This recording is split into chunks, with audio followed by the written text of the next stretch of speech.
Hi, I'm Maya from Bookworm Dreams and welcome to a new video.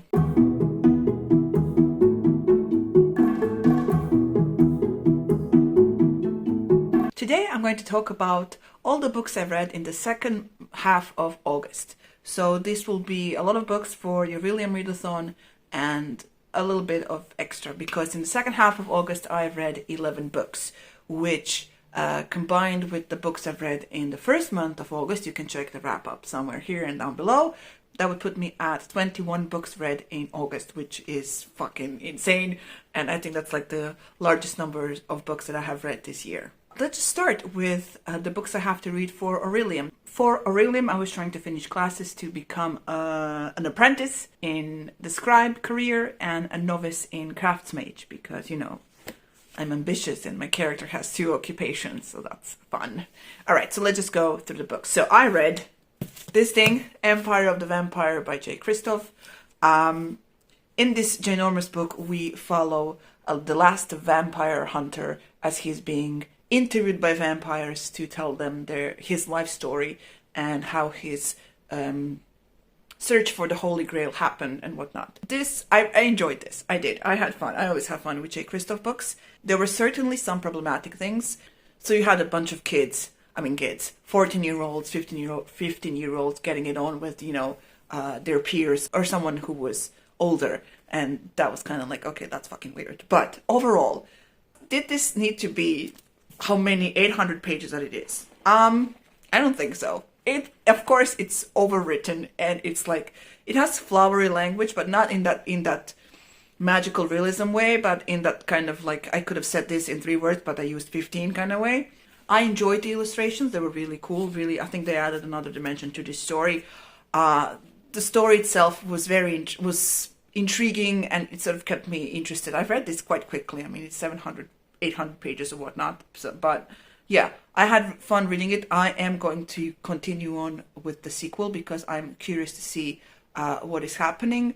Another gripe that I have is the Frenchness of it all. I'm not a big fan of the French. And the amount of time that, French words were used, instead of like whatever. It was just kind of annoying, but that's like me and my dislike of the French culture. So yeah, but overall, I read it, I enjoyed it, and I'm looking forward to the sequel. Then I read books 1 and 2 of Check Please. So this is it's a cute comic in which we follow 2 characters. One plays hockey, both of them play hockey in college as they're trying to sort of figure out how to, be in this, place and among their peers. And you follow other characters, like their friends and whatnot.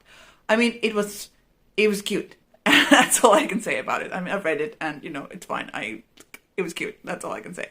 Then I read Brandon Sanderson's Legion. This is a collection of 3 stories of Stephen Lee. So Stephen has this ability to use his multiple, personalities, to use them to solve crimes. So basically, like, if he's interested in learning something from a particular area. So, for example, if he's interested in nuclear physics or he needs it for this, job he's working on, solving crimes, mysteries and whatnot, he would read a book about this topic or have it laying around or whatnot, and then like the next day a new personality would appear with all the knowledge of this specific area.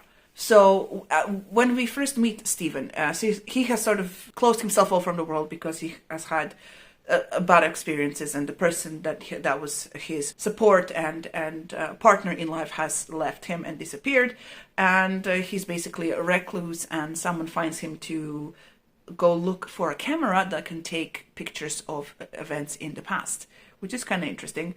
And so as he works on the case, we get to know his personalities, like sort of the main 5 or 6 that he deals with. Primarily, and he has a Navy SEAL bodyguard kind of a type, and he has one that can do forensics and whatnot. And all of his personalities do have mental health problems. And throughout the book, you're sort of wondering whether the whole thing is sort of true, or does he have mental problems himself too, because he can do all of these things, or can he do or whatnot. I found the stories very interesting. I enjoyed my experience with the audiobook as well. And as the story progressed, we sort of learned more about his past. And in the 3rd one, we get to meet this partner of his. And throughout all these 3 books, we get to meet a lot of people who were very eager to exploit Stephen and his gifts or his condition. It was quite fascinating to read about those people and their motivations and, you know, their lack of regard for other human beings. This book was also on my Buzzword reading challenge for, I cannot remember which month, but I do remember prompt is a body part, because the second book in this series is called Skin Deep. The next book for Orilium that I read is a collection of short stories by Stephen King called The Bazaar of Bad Dreams. As any Stephen King short story collection, I really do enjoy those because I like my horror in short stories, apparently. You know, there were things that worked, things that didn't work. The first one was so fucking creepy because there was this car thing that, like, when you came near it, it would eat you. And in like, the amount of people that died before people figured out not to approach the car was fucking hilarious.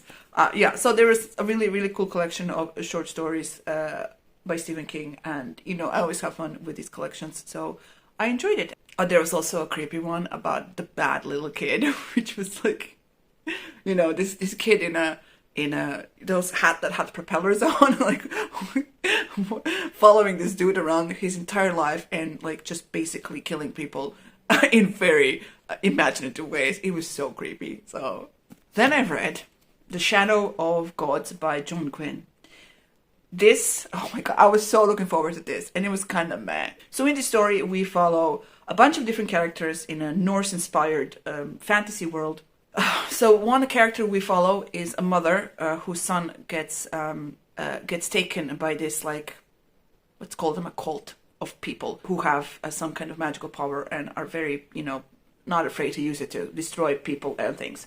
So she's basically following their trail throughout the land to try and find her son. Then we follow a former slave who sort of becomes part of like this what do you call, raiding gang, not gang, but group of like brotherhood of something, and he's learning how to become a warrior, and he's learning, you know, to be, you know, a person, a normal person, and communicate with like his new brotherhood. And when he figures out who they are and what they're doing and what their sort of what do you call them, ancestry is, he's having some doubts of, you know, what they're doing and, you know, the sort of validity of what they do. And it's just, the entire time I was reading it, I was like, this is boring. Apparently, I'm not that intrigued or interested in Viking culture as I thought I would be. But the ending was really... The ending where our 3 points of view that we follow, 3 characters that we follow, when they get together or are in vicinity of each other, because the dragon thing only happens at the end. And I kept reading it, I'm like, where the fuck are the dragons? Like, they have this huge giant dragon, like, on this cover. This whole book was a cover by just because of the dragon, and it appeared, like, at the end. So, you know, I am curious now to see what will happen with the fucking dragon, and I'm curious to see how the characters that we finally get together, how they will interact and what they will do in the sequel. I do have the sequel somewhere over there. But yeah, I was so excited about this, and it was kind of disappointing. Then I read this. So this is The House of Earth and Blood. This is Sarah J. Maas's book 1 in her new series, Crescent City, right? Dude, this is fucking humongous. Did it have to be this humongous? I don't think so. But as in typical Sarah J. Maas fashion. So this is an urban fantasy series in which we follow Bryce. She's sort of half fae, which means she has a tiny bit of power. Not a lot, but a tiny bit of power. And she, at the beginning of the book, is sort of hanging out with a group of werewolves. And something happens that kills her best friend and the entire werewolf, it's not a group, what do you call them? Pack. And, you know, she sort of becomes this hated person by all the werewolves, and she's sort of trying to move on with her life. Not move on with her life, I'm lying. She's trying to figure out who killed her best friend, and she's trying to figure out, you know, like, what the fuck is happening.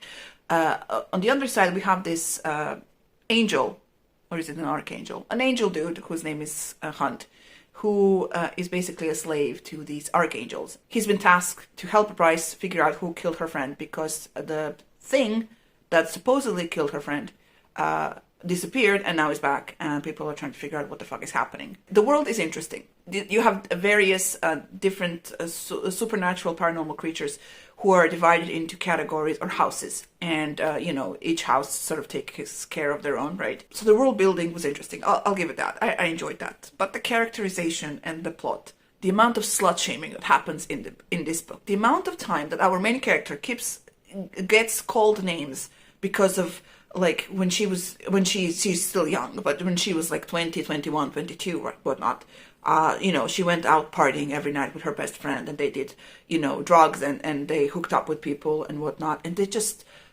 you know, the amount of judgment that she gets through the entire book, it's fucking insane. And, you know, the amount of disrespect that people showed young women in this story is just fucking insane.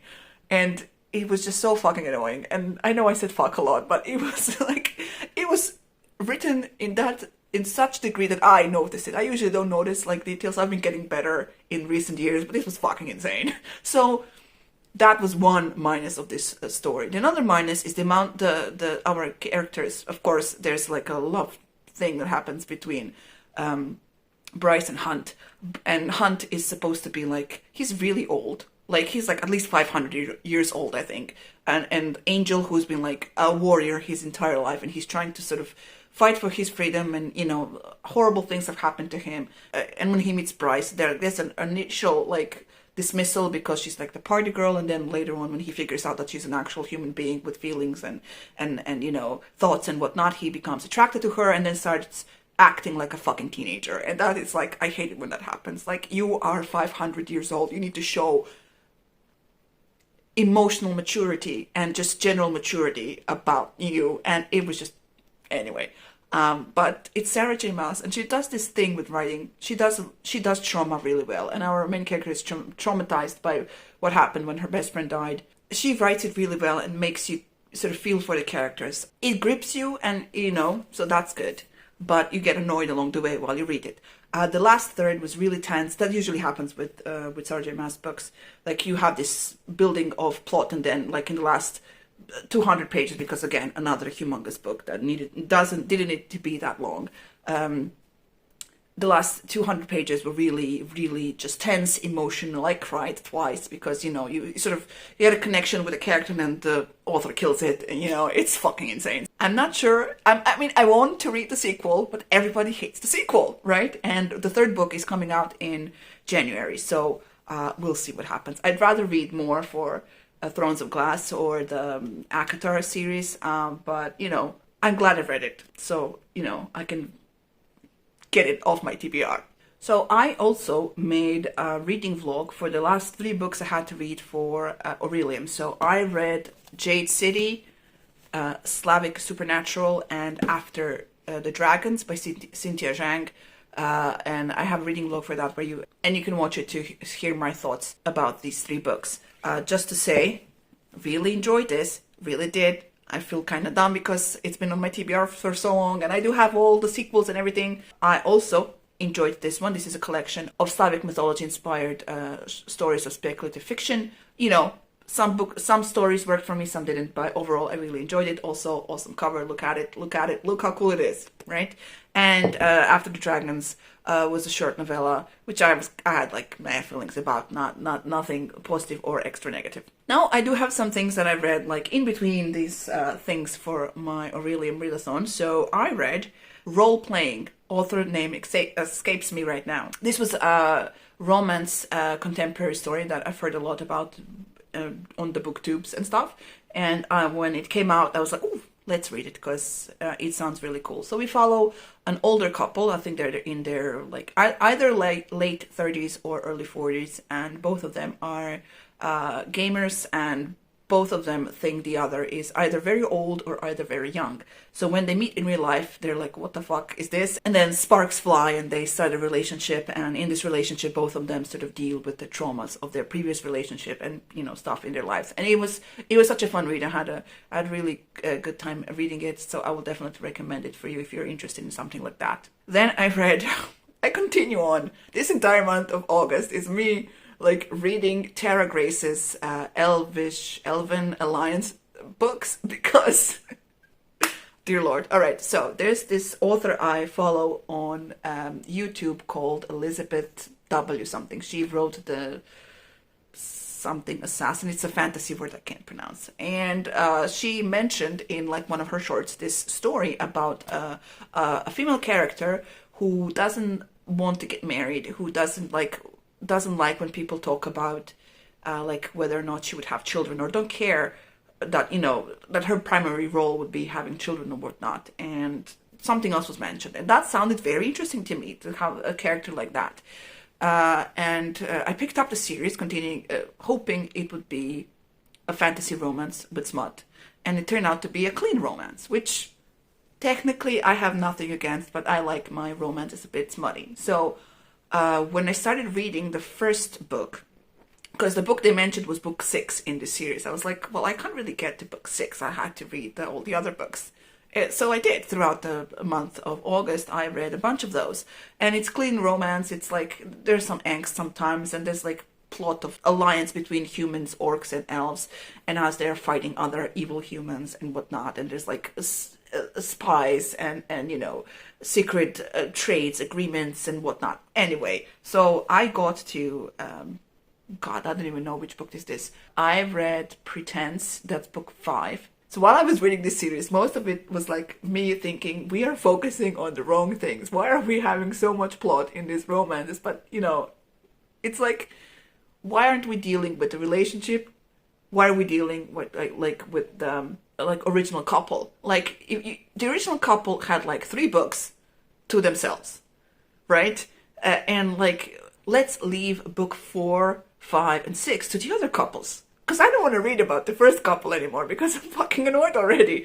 And yeah, whatever. I was reading it. I mean, it's a clean romance. If this is something that you're interested in and you need to read more fantasy, clean romances, let me point you to Tara Grace and her Elven Alliance series. I obviously need to read more about the books I'm picking up, so I know not to read them. Because it wouldn't be something that would interest me. So I think that's it. So as I said at the beginning of this video, overall I read 21 books in August, which is a lot. But it was, you know, I was mostly on vacation during that month and had time to read. So that's, you know, only time when I get to read this large amount of books. So yeah, that's my August wrap up. If you have read any of these books that I've mentioned and you want to share your thoughts, please do so down below in the comments. There are some links in the description box for you to check out. If you haven't already, please subscribe to the channel. Press the bell button to get notifications for this video, and if you like this video, you can press the like button as well. September is more science fiction. I think the whole of September is going to be science fiction. I've already am finishing my Space Opera September TBR, which is great because I'm having a lot of fun with it. I think I'm just going to dedicate the rest of September to reading science fiction because that was a lot of fantasy in August. So yeah, that's it for my video. Thank you so much for watching, and check out Christina's Orilium wrap-up everywhere that you can check out videos, and I will see you in the next video. Bye!